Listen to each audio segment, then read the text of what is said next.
Hello, everyone. Today, I want to tell you an incredible story about how English took me to my dream, my passion, and my success. If you have big dreams, to become a doctor, engineer, lawyer, businessman, or anything great, then you need English 100%. There is no doubt about it. English is spoken by 1.5 billion people around the world. It is the language of travel, business, and the internet. If you don't speak English, you might miss big opportunities, like getting a better job, making international friends, or enjoying movies and books in their original language. But don't worry, you can start learning today and become part of this global community. If I can learn English and achieve my dream, you can too. My name is Sophia, and I am from Brazil. I was born in a small town in Brazil. My family was not rich, not poor, just middle class. We had enough to live, but we couldn't afford luxuries. My parents worked very hard every day. My father was a taxi driver and my mother was a school teacher. They always told me, education is the key to success. Since I was a little girl, I had only one dream, to become a doctor. I still remember the moment that changed my life. I was 10 years old. I was in the hospital because my little brother was very sick. He had a very high fever and we were scared. My parents were crying. Then a doctor came. He was calm, confident, and full of kindness. He smiled and said, "Don't worry. I will take care of your son." I watched him work. He checked my brother, gave him medicine, and spoke with so much knowledge. And then, after a few hours, my brother's fever was gone.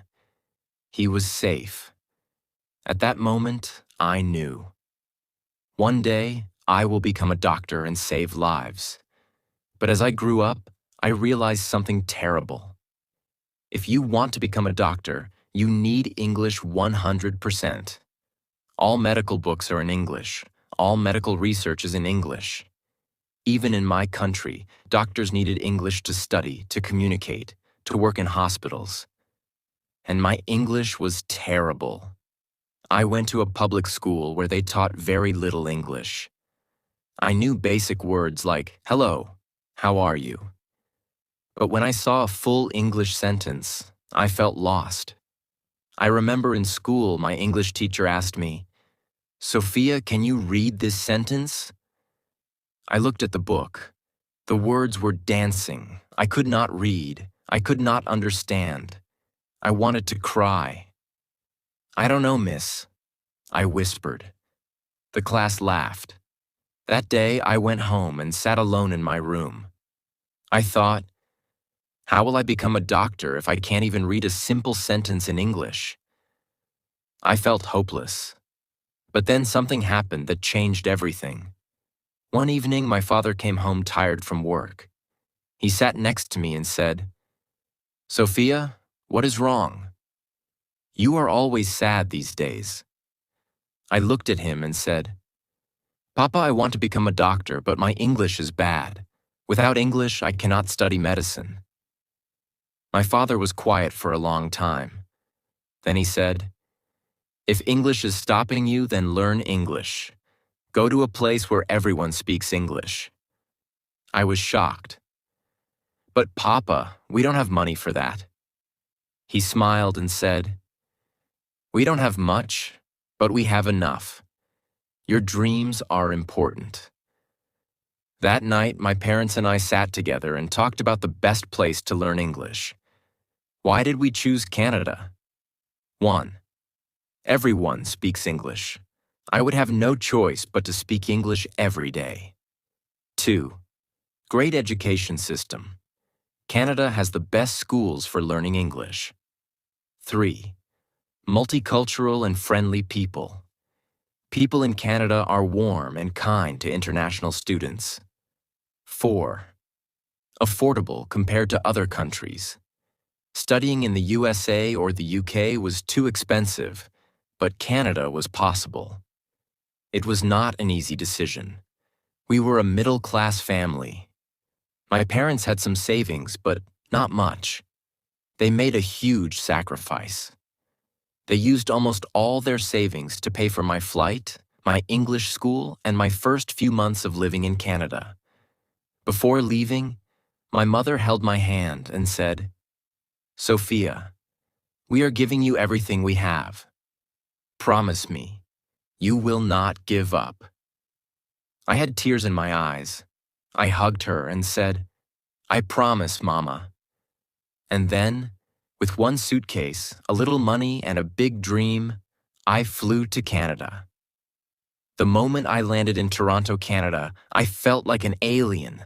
The weather was freezing.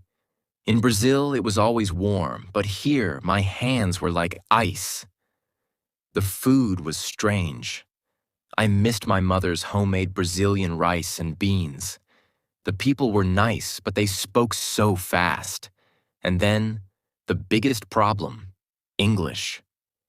At the airport, a man asked me, "Hey, do you need a taxi?" I panicked. I did not understand. I just smiled and said, "Yes." He said, "Where to?" I had no idea what he said. My brain stopped working. Finally, I showed him the address on my phone. That night, in my small rented room, I cried. What am I doing here? I can't understand anything. How will I survive? For the first time in my life, I felt completely alone.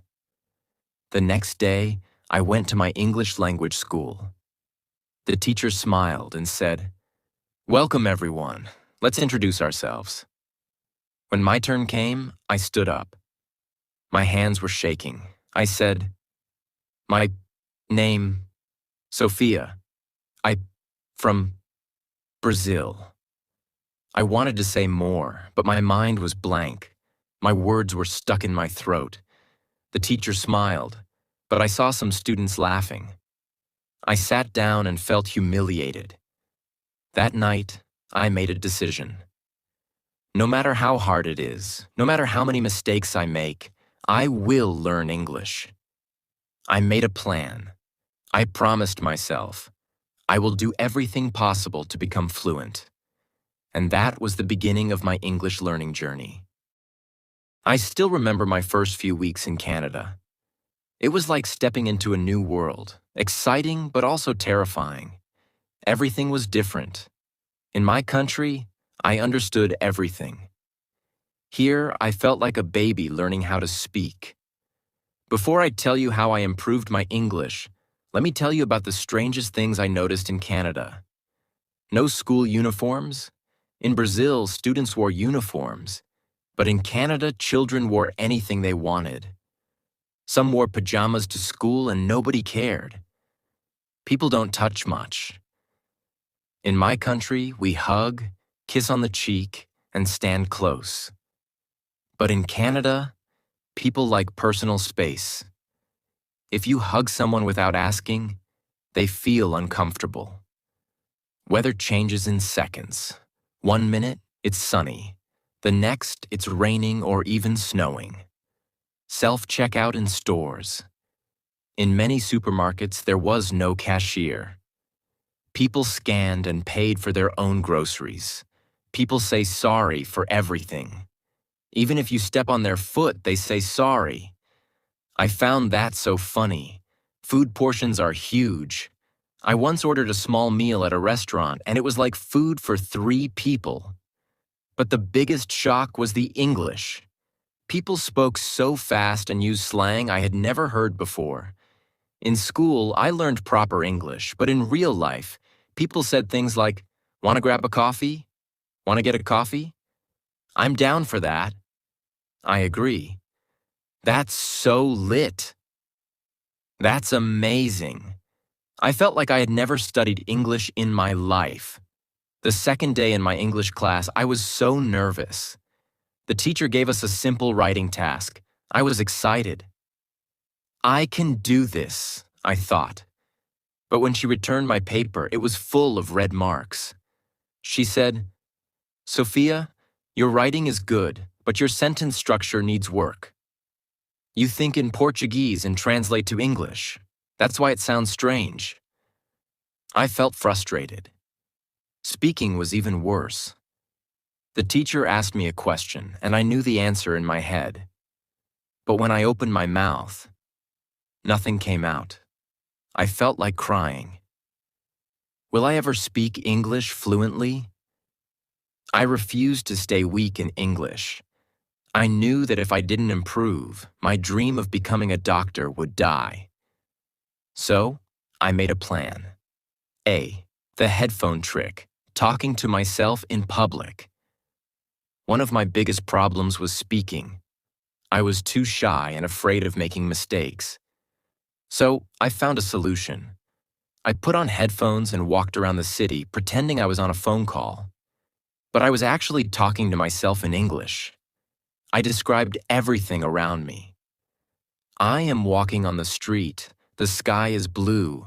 That woman is wearing a red coat. Now I am entering a cafe. I will order a coffee. This helped me think in English and practice without fear. B. The 3 new words rule every day. I learned 3 new words and used them in a sentence. C. No more subtitles. At first, I watched movies in English with subtitles. But then I realized something.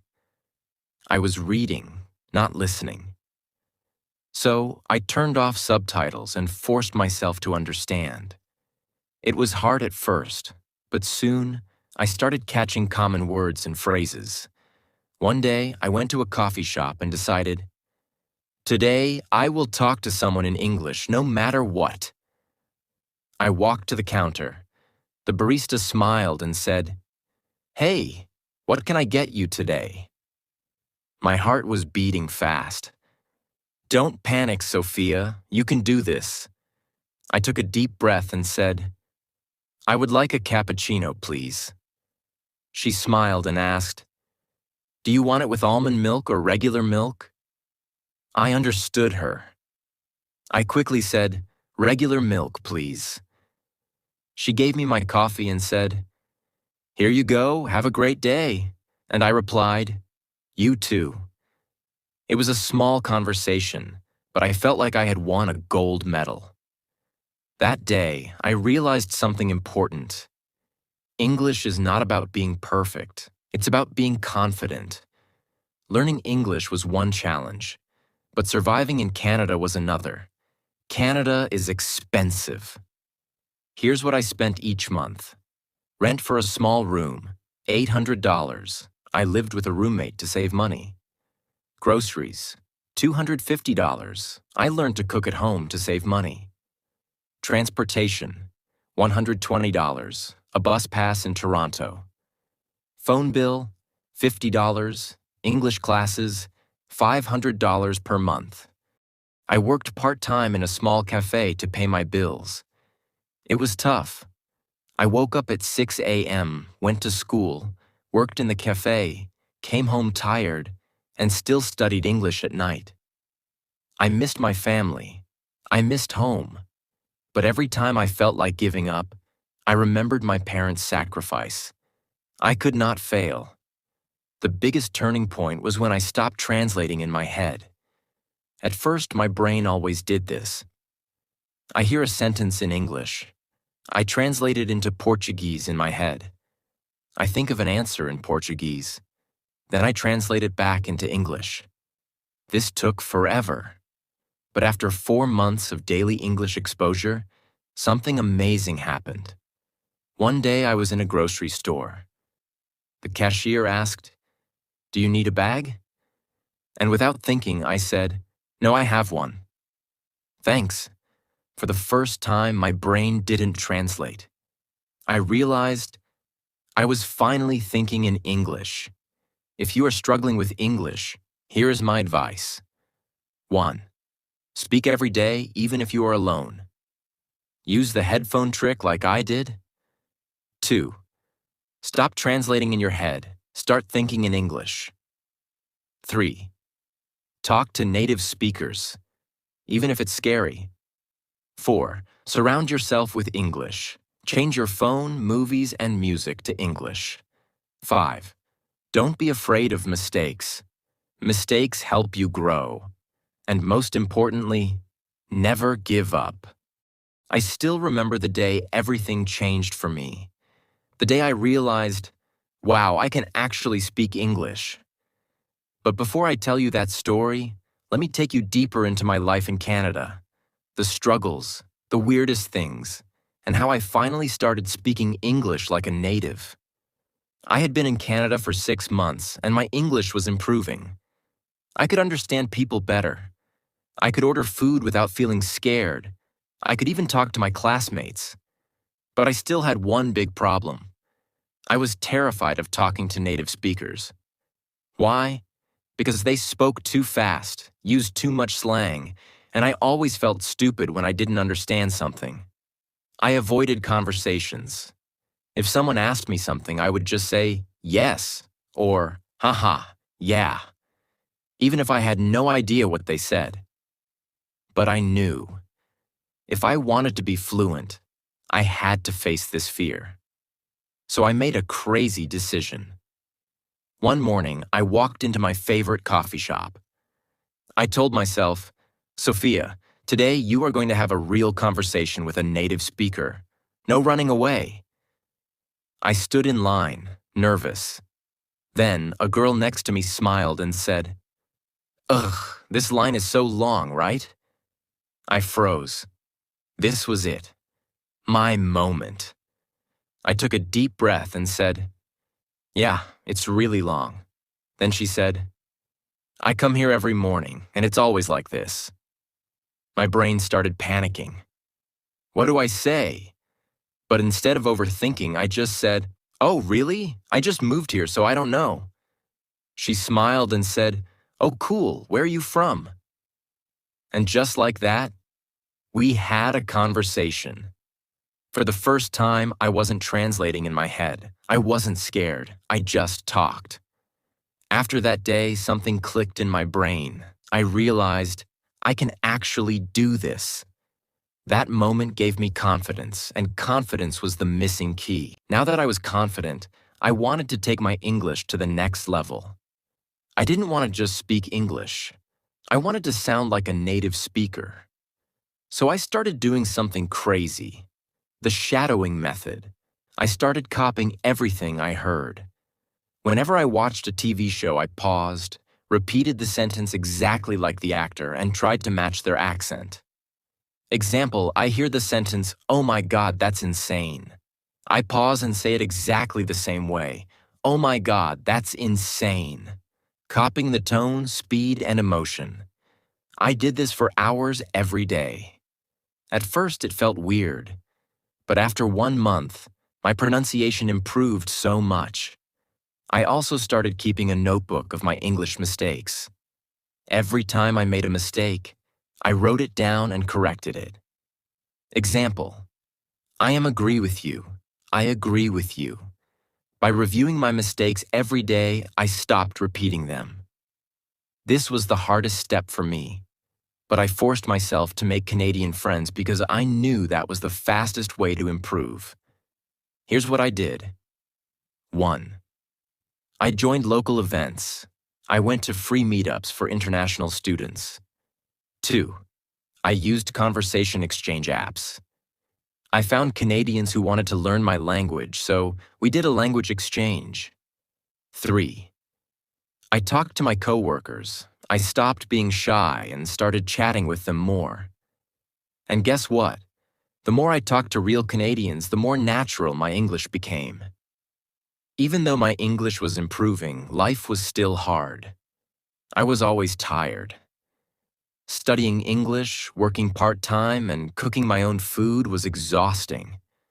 I missed my family. I couldn't visit home because flights were too expensive. I struggled with money. Even after 6 months, I still felt broke all the time. One day, I had only $5 left in my bank account. I sat in my tiny room and cried. Why is this so hard? Am I making a mistake? Should I just go back home?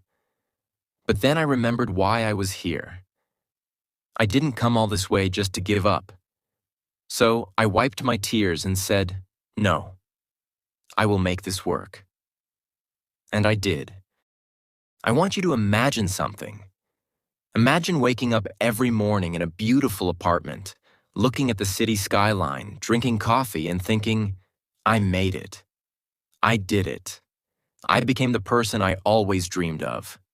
That's my life now. But 5 years ago, I was a broke student, struggling with English, feeling lost in a foreign country. To get into medical school, I had to pass the IELTS exam. And let me tell you, it was terrifying. The reading section was full of long, confusing passages. The speaking section made me feel like I was being judged. The writing section was a nightmare. I studied every single day. I practiced writing essays. I recorded myself speaking. I read complicated medical articles. On the day of the exam, I walked into the room shaking. But then I told myself, Sophia, you didn't come this far to fail. You know this. You worked for this. So I took a deep breath and did my best. A week later, I got my results. I passed. I held the paper in my hands, crying, I did it. I actually did it.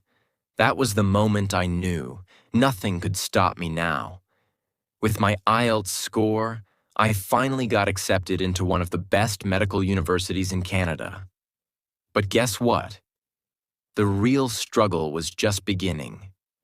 Medical textbooks were in advanced English. Professors spoke in complex medical terms. I had to write perfect reports and give presentations. It was 10 times harder than anything I had faced before. But I remembered something. If I can learn English, I can do anything. So I didn't quit.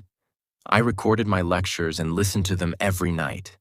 I made flashcards for difficult medical terms. I joined study groups and practiced explaining things in English. Every single day, I pushed myself. And with lots of hard work, I graduated as Dr. Sophia Williams. I walked across that stage, took my diploma, and looked up at the sky. This is for you, Mom and Dad. I made it. After graduation, I got my first job at a big hospital in Toronto. My first month's salary? $8,000. When I saw my bank account, I couldn't believe it. I remembered the days when I had only $5 left and had to choose between buying food or paying rent. Now, I could buy anything I wanted. But money wasn't the best part. The best part was saving lives.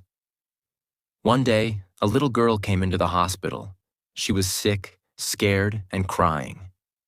I held her hand and said, "Don't worry, sweetheart. I'll take care of you."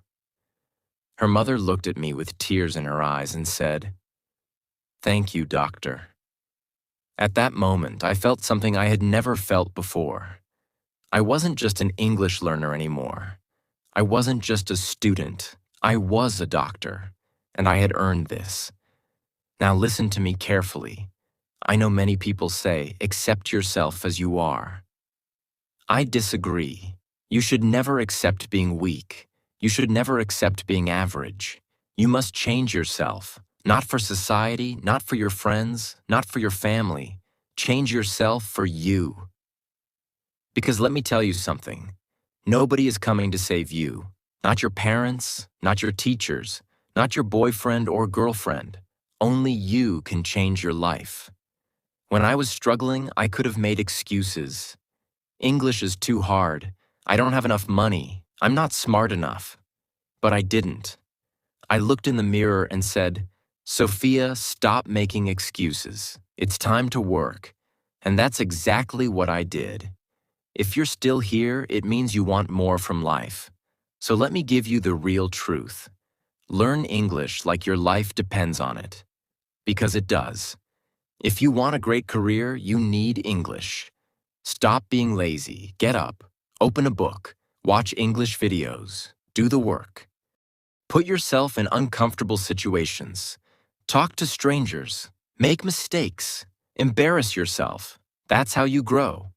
Today, I live in a beautiful apartment in downtown Toronto. I wake up every morning feeling proud of myself. I drive my dream car. I travel to different countries. I help my parents financially. And most importantly, I love my life. But remember, I wasn't born lucky. I created this life by working for it. And you can too. If you're watching this video, you have two choices. 1.